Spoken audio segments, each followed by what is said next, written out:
The Brazilian government said it's freezing 30% of what it calls discretionary spending on public universities, state high schools, university hospitals and research grants. But there's more at stake, some say, than just the budget cuts. You can manipulate the budget, but the intention here is to change the identity inside the universities. Critical groups are in the universities for all governments, not just this specific one. It's an ideological attack using finances. These students are preparing for a long fight. I personally think that this government won't back off, but we won't give up.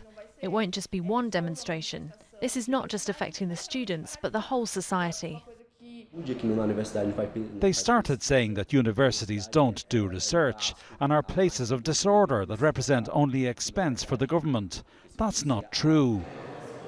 And the long-term effects, some warn, could be drastic. A society without knowledge tends to go into reverse.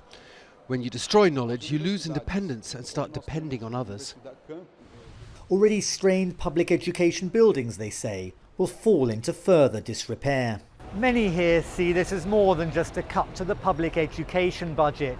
They see it as part of an ideology designed to undermine free and independent thinking, an attack on those who think differently to them.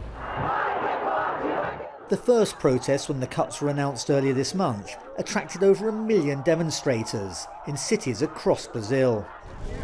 President Bolsonaro has said that public colleges and universities, which constitute about 1/4 of Brazil's education system, are hotbeds of left-wing indoctrination. He urged students to report their teachers. Vinicius switched from chemistry to study fashion, one of the subjects he believes the government is targeting. My research field is fashion and sociology. My goal is to study society and the influence of fashion on it. However, I don't know what will happen now. Without a grant, I can't focus on my studies and my future career. That will no longer exist.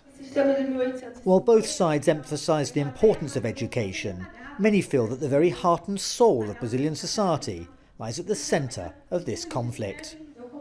Daniel Schweimler, Aljazeera, Sao Paulo.